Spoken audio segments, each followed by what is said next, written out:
चालू कर रहे हैं हम, ठीक है। सिर्फ पाठ का परिचय बता रहे हैं। अब पाठ परिचय क्या होता है वो जरा समझो। पाठ परिचय कहने का मतलब ये है कि हमें कितना चैप्टर पढ़ना है और कैसा कैसा चैप्टर दिया है 10 क्लास में, इसका हमको जान पहचान कम से कम होना चाहिए, ठीक है। बहुत सारे लोग पढ़ तो लेते हैं पर उनको पता नहीं रहता है कि 6 पार्ट में क्या है, 7 पार्ट में क्या है, कैसे कैसे चैप्टर दिया है, उनको नहीं जानकारी रहती है पूरा सिलेबस खत्म होने के बाद भी, ठीक है। तो इस तरीके से पढ़ने का कोई फायदा नहीं है। सबसे पहले चैप्टर के बारे में हम जान लेते हैं कि किस चैप्टर में किस चीज़ के बारे में पढ़ना है और क्यों 10 क्लास में वो दिया है, ठीक है। 10 क्लास में देना जरूरी क्यों है, क्यों वो 10 क्लास में डाल दिया है, ये सब जानना बहुत ही जरूरी है। इसलिए सबसे पहले हम पाठ परिचय पढ़ते हैं। पाठ परिचय में पहला जो चैप्टर है वो समझिए। पहला चैप्टर का नाम है मंगलम। क्या नाम है? मंगलम। अगर इस चैप्टर की बात करें तो ये लिया गया है उपनिषद से। कहाँ से लिया गया है? ये जो चैप्टर है वो कहाँ से लिया गया है? उपनिषद से लिया गया है। तो उपनिषद अगर क्या है ये अगर आपको हम बताएं तो उपनिषद देखो क्या होता है, किसी भी चीज से जब हम कुछ सीख लेते हैं उसे उपनिषद बोल सकते हैं, ठीक है। अगर किसी किताब से मान लो हम कुछ सीख लिए उसे उपनिषद बोल देंगे, किसी इंसान से कुछ सीख लिए उसे उपनिषद बोल सकते हैं। यानी ऐसी चीजें जिससे हमें कुछ ना कुछ सीखने को मिले उसे उपनिषद का हम दर्जा दे सकते हैं, ठीक है। अगर आपसे क्वेश्चन पूछेगा, देखिए कई बार मैट्रिक बोर्ड में क्वेश्चन पूछा हुआ है कि उपनिषद कितने शब्दों से मिल के बना है, ठीक है। तो उपनिषद 2 शब्दों से मिल के बना है। कितने शब्दों से मिल के बना है? पहला है उप और दूसरा है निषद। अब इसका हिंदी समझते हैं, देखिएगा। उप का मतलब होता है निकट और निषद का मतलब होता है गुरु। यानी कि उपनिषद शब्द का अर्थ होता है कि गुरु के समीप बैठ के पढ़ना। क्या करना? गुरु के समीप बैठ के पढ़ना। प्राचीन काल में क्या होता था कि जो गुरु होते थे वो जंगल में पढ़ाते थे कुटिया बना के, ठीक है। तो उसमें क्या होता था कि जो शिष्य लोग थे वो नीचे बैठते थे और गुरु जो थे वो मतलब पेड़ के पास जो चौतारा होता था उसमें मतलब बैठ के पढ़ाते थे। तो उसी को उपनिषद कहा गया है, ठीक है। आजकल के टाइमिंग में आप लोगों को तो बेंच डेस्क स्कूल दे दिया गया है, ठीक है। तो उपनिषद कितने शब्दों से मिलकर बना है? 2 शब्दों से। पहला कौन सा? उपनिषद का हिंदी क्या होता है? गुरु के समीप बैठ के पढ़ना। कहाँ बैठ के पढ़ना? गुरु के समीप बैठ के पढ़ना। समीप कहने का मतलब ये नहीं कि सब नीचे बेंच लगा दोगे। समीप कहने का मतलब है गुरु का आवाज जाना चाहिए तुम्हारे पास, ठीक है। मतलब जो भी पढ़ा है तुम्हारे पास आवाज जाना चाहिए, उसको उपनिषद बोलते हैं। अब से टोटल क्वेश्चन पूछेगा ना, क्या बता दीजिए उपनिषद टोटल कितना होता है? कितना होता है? टोटल उपनिषद की हम बात करें टोटल कुल उपनिषद 108 होता है। हम लोग ये सारा उपनिषद नहीं पढ़ेंगे, खाली जानते हैं कि 108 होता है, ठीक है। खाली जान ले रहे हैं कि 108 होता है और उपनिषद कितने शब्दों से बना है और उपनिषद का अर्थ क्या होता है ये सब जानना है खाली। ये 108 उपनिषद का डिटेल हमको नहीं पढ़ना। जब ऊपर क्लास में जाएंगे कंपटीशन लेवल में जाएंगे, बीपीएससी की तैयारी करेंगे, हाई लेवल की तैयारी करेंगे ना, तो इनमें से कुछ चीज़ों को पढ़ना पड़ता है निकाल के। लेकिन अभी हम इन सब चीज़ों की जानकारी नहीं लेना है, ठीक है। हाँ, इसमें से कोई ऐसा है जिसका नाम जानना है हमें कि कौन उपनिषद से हमारी किताब में मंत्र लिया गया है, ठीक है। तो समझिएगा टोटल कितना होता है? 108। तो 108 जब होता है तो एक बात बताओ कि हमारा जो पहला पाठ है वो उपनिषद से लिया गया है, तो क्या 108 उपनिषद से लिया गया है? हमारे पहला पाठ में सिर्फ 5 मंत्र है। कितना मंत्र है? 5 मंत्र है। उपनिषद कितना होता है? 108। तो 108 उपनिषद में से खाली 5 को मंत्र लिया गया है, तो कुछ ही उपनिषद से न लिया गया होगा। हमारे मंगलम पाठ में खाली 5 गो मंत्र है और वो 5 मंत्र लिया गया है 4 गो उपनिषद से। कितना उपनिषद से? 4 उपनिषद से। यानी कि हमें कितना उपनिषद का नाम जानना है? टोटल होता कितना है? कितना उपनिषद का नाम जानना है? सिर्फ नाम जानना है, उनके बारे में अभी तक जो हम बताएं आपको समझ में आया? पूछ ले एक बार। अभी तक बताओ पहला पाठ का नाम क्या है? कहाँ से लिया गया है? टोटल कितना होता है?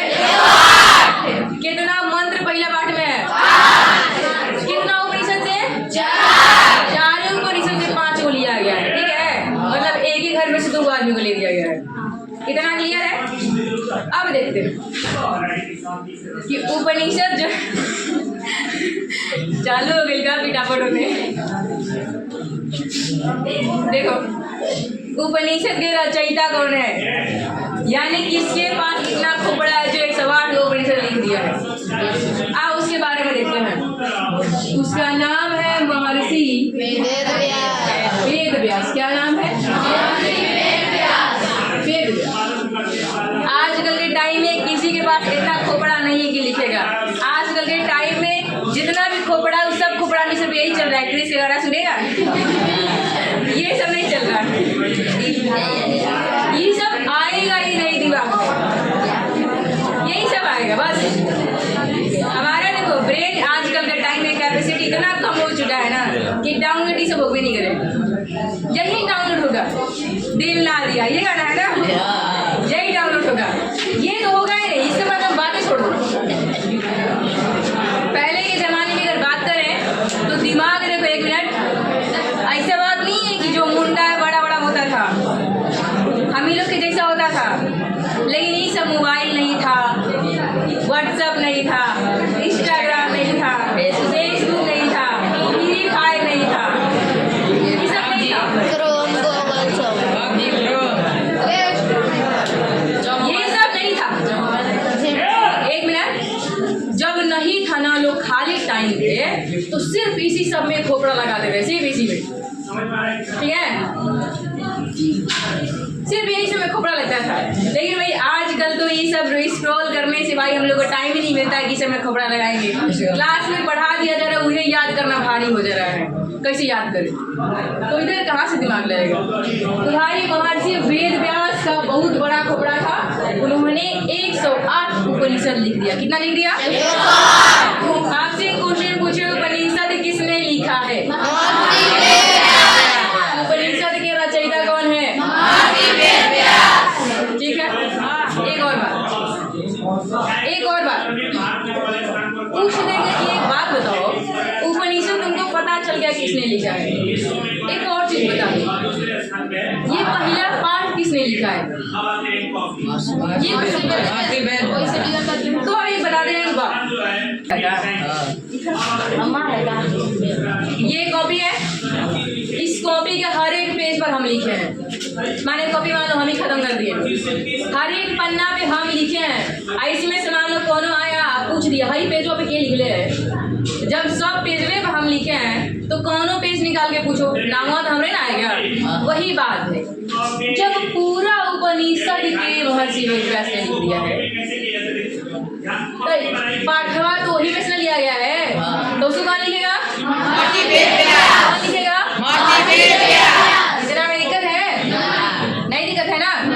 ये पहला पाठ है और ये पहला पाठ के बारे में हमें ये सब चीजें पढ़नी है।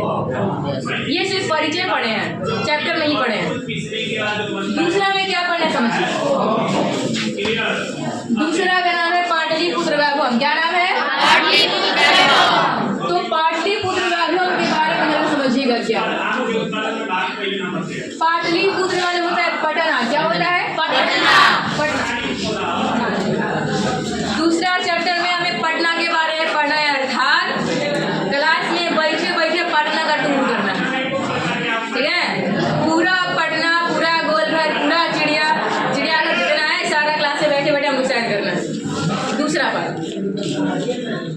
पाठ में क्या है समझिए, नाम है पटना, यानी कि पटना में जवान जवान चीज फेमस है, पटना की कुछ इतिहास है जिसके बारे में हमें क्या पढ़ना है, दूसरा चैप्टर में पढ़ना है, ठीक है। दूसरा पाठ में समझिए पटना के बारे में पढ़ना है। दूसरा पाठ में कुछ क्वेश्चन समझिएगा, पटना का इतिहास कितना पुराना है, सुनिए, पटना का इतिहास कितना पुराना है। तो इसका इतिहास पुराना है 2500 बरिस। कितना पुराना है? 2500 बरिस। 2500 बरिस। कितना? 2500 वर्ष। पटना का इतिहास कितना पुराना है? 2500 बरिस।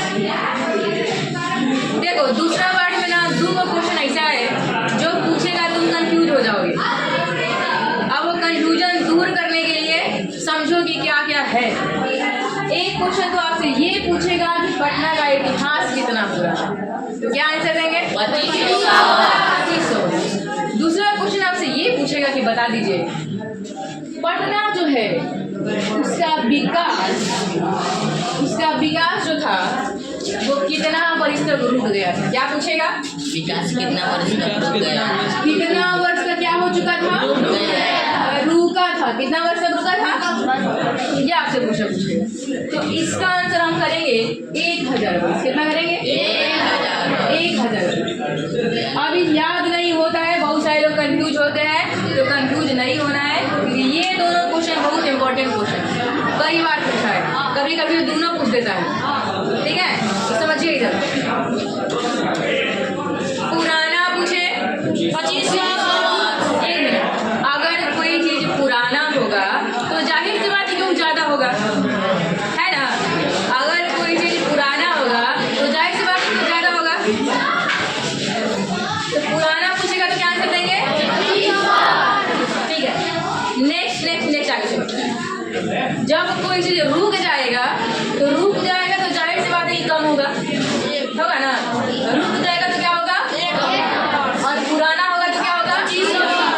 तो दो क्वेश्चन ऐसे हैं जो आपको कंफ्यूजन पैदा करते हैं। ठीक है, तो कंफ्यूजन दूर करने के लिए ये आपको ट्रिक है।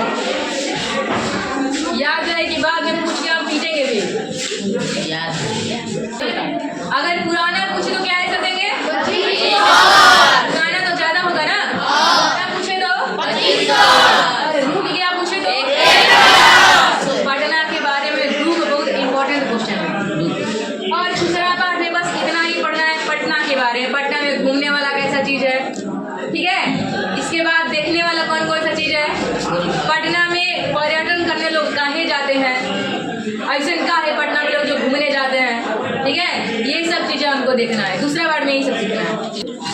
तीसरा का नाम क्या है? भाई ये बहुत इंटरेस्टिंग टॉपिक, बहुत ज्यादा इंटरेस्टिंग है। ये चैप्टर पढ़ने में बहुत मजा आता है। अब इसको कौन लिखा है ना, ये आप समझ लो। इसको लिखा है विद्यापति। किसने लिखा है? विद्यापति ने लिखा है।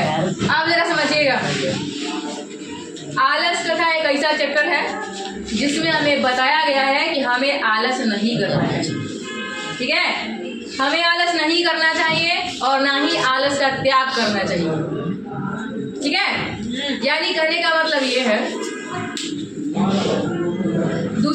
तीसरा चैप्टर में टोटली तरह से हम जितना भी पढ़ेंगे कहानी, उसमें ये हमको बताया जाएगा कि भाई आलसपन नहीं करना चाहिए, काहे ये बहुत बड़ा हानिकारक होता है हमारे लिए, हमारे शरीर के लिए, हमारे प्रोग्रेस के लिए।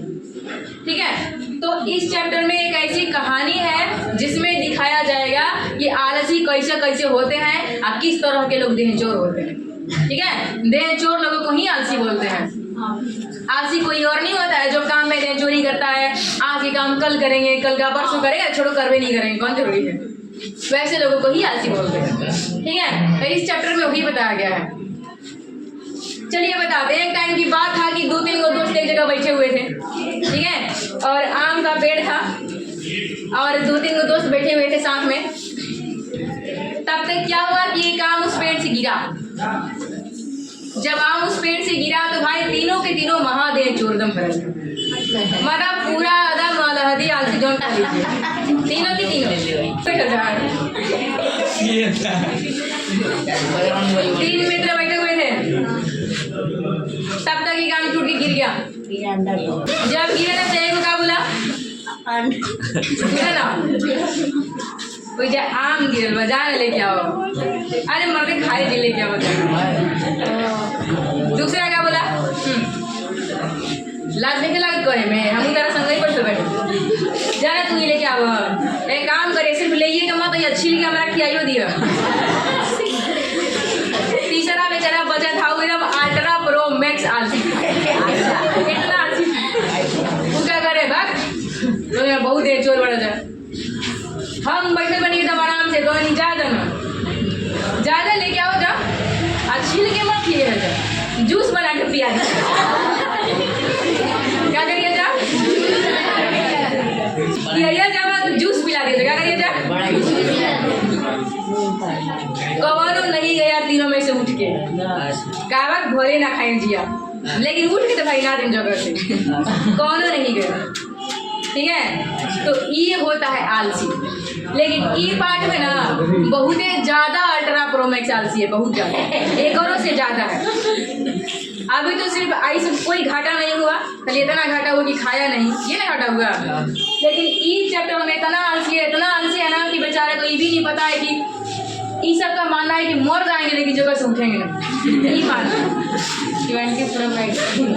आग लग जाता है घर में, चादर ओढ़ के सुतल है, दूसरा बोल रहा है लग रहा है आग लगा हुआ है, तो क्या बोले अरे जाए ना दो घर जेकर होकर जरी हमनी के कर मतलब कि बताओ घर जलेगा तो जर जाए, और घर जलेगा तू लोग नहीं जरेगा। नहीं हम लोग नहीं जरेंगे, हम लोग चादर ओढ़े का नहीं जरेंगे। ये बात ठीक है। तो ये आलस कथा चैप्टर को किसने लिखा है? और इस पाठ में किस चीज के बारे में बताया गया? क्या हमें आलसी करना चाहिए? नहीं। करना चाहिए? नहीं। करना चाहिए? नहीं करना चाहिए। बहुत घाटा हो जाए। ठीक है, ये सब चीजें इस पार्ट में। ठीक है, नेक्स्ट चलते हैं चौथा पार्ट में। कौन से पार्ट में? चौथा पार्ट। याद रहे कि जितना क्वेश्चन बताए सारा पूछ के पीटेंगे, सुनते रहो। अभी संस्कृत साहित्य लेखिका, ये जो सुनिएगा। अच्छा लेखिका बताओ कौन बन सकता है? लड़की के लड़का? लड़का नहीं बन सकता है, लड़का भी होता है, लेखक होता है। लेखिका कौन बनती है? चौथा पाठ जो है वो पूरी तरह से लड़कियों के बारे में। किसके बारे में? क्योंकि भाई पहले के जमाना में लड़कन बहुत दम बकचोदर होता था, खाली अपने पढ़ता था। लड़की लोग कल बताए थे ना, लड़की लोग एकदम दबा के कुचल के रखता था, ज्यादा बोलेगी तुरंत देंगे एक रपाट कान में। लेकिन आजकल बिल्कुल उल्टा, ज्यादा बोलेगा पाई कर देंगे बुलूटा। मतलब चौथा पाठ में सिर्फ स्त्रियों के बारे में इसलिए दिया गया है क्योंकि संस्कृत साहित्य में बहुत सारे लेखक हुए, बहुत सारे लेखकों ने किताब लिखा, काव्य लिखा, रचना लिखा, यहाँ तक उपनिषद लिख दिया, गीता लिख दिया, सब कुछ महाभारत सब आदमी लिख दिया। ठीक है, लेकिन स्त्रियों को ना पहले बहुत ज्यादा कमजोर बोला जाता था। पहले पर्दा प्रथा था, सुने हो? पर्दा प्रथा माने जहाँ चलेगी तहाँ एक बेटा के ओढ़िए के चलेगी, लोग घूंघट ओढ़ के चलेगी। अब काहे ना घर में 5 बजे टकरा जाए, लेकिन ओढ़िए के चलेगी। सती प्रथा सुने हो? सती प्रथा, जब पति मर जाएंगे तो पत्नी को एकदम पूरा श्रृंगार करके एकदम सजा धजा के पूरा एकदम पूरा नया नया पहना के जला दिया। अब पति तो जलेगा, साथ में इसको भी उसी को झोंक देंगे, जिंदे। ये सब चीजें होती है, मतलब स्त्रियों को बहुत ज्यादा दबाया जाता है। एक और चीज आप सुनोगे, दहेज प्रथा सुने? दहेज प्रथा सुने हो?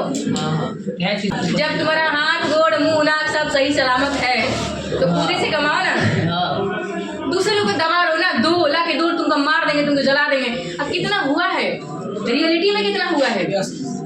मान लो कि घर वाले बोल दिए कि भाई नहीं हो पा रहा है, हमसे कहाँ से उतना हम देंगे, हमारे पास नहीं हो रहा है, तुम्हारी लड़की को हम मार देंगे ना। मत मारो, बेचारा बोर्ड पे गिरता है, मत मारो, नहीं जला देगा उसको, लड़की को जला दे के राशन दे फूक के, जहर दे के मार दिया, फांसी लगा के मार दिया, बोल दिया पेट में दर्द मर गई। ये सब चीजें। तो ये आजकल के टाइम में लड़कियों को ना बहुत ज्यादा सेल्फ डिपेंड होना जरूरी है। सेल्फ डिपेंड कहने का मतलब ये है कि कमाना ये सब जानना जरूरी है। ठीक है, पढ़ना सिर्फ इस चीज के लिए नहीं है कि हम पास हो जाए, नहीं, पढ़ना इस चीज के लिए है कि भाई कहीं लाइन में चले जाए। ठीक है, नहीं तो भाई लड़के लोग का है कि पढ़े लिखे कुछ भी करेगा, उसको फैक्ट्री खुला है, कुछ भी करेगा, निकल जाएगा भाई फैक्ट्री में, चलो 10-15 हज़ार का सुन कमा लेंगे, है ना। लेकिन इन लोग का क्या होगा, बात उन्हें करेगा, जला देंगे, 2 रुपये पैसा मांग के लाओगे। ये सब चीज़ होती है, यही सब चीज़ें होने वाला। ठीक है, तो प्राचीन काल में इतना ज़्यादा स्त्रियों को मतलब कि नीच गिरा दिया गया है कि पढ़ना पढ़ाई भी उन लोगों को कोई मतलब, तू कहाँ करेगी पढ़ के, तुमको जब चूल्हे चौकी करना है तो।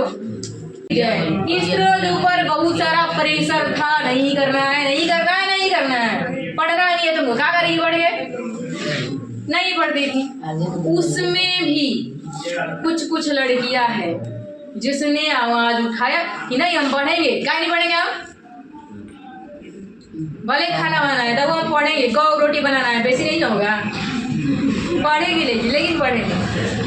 तो उसी में से कुछ ऐसी लड़कियां हैं जिन्होंने हिम्मत किया, आवाज उठाया, पढ़ा, और सिर्फ पढ़ा ही नहीं, बड़ा से बड़ा ग्रंथ का रचना किया।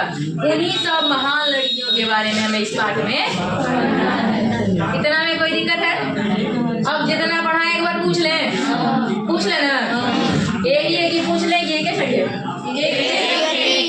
ही संगे सब पार हो जाओगे। पहले एक ही संगे पूछ ले, फिर अकेले पूछ के बताओ। पहले पाठ का नाम किसने लिखा, कहाँ से लिया गया, टोटल उपनिषद कितना उपनिषद से मंत्र एक में है, कितना उपनिषद से, कितना मंत्र है, एगुड़े में से दूंगा है ना। दूसरा पाटलिपुत्र माने क्या होता है, पटना का इतिहास कितना पुराना है, कितना रुका हुआ था, 1005 से दिक्कत है, पढ़े हो। दूसरा पार्ट में सिर्फ यही पढ़ना है कि पटना में घूमने वाला कौन कौन जगह है, पटना कहाँ है, हम लोग घूमने जाते हैं, सिर्फ रोड देखने जाते हैं, कुछ और देखने जाते हैं, वही पढ़ना। तीसरा पार्ट का नाम क्या है, किसने लिखा, इस पार्ट में क्या किसके बारे में बताएंगे, करना चाहिए कि नहीं करना चाहिए, नहीं करना चाहिए,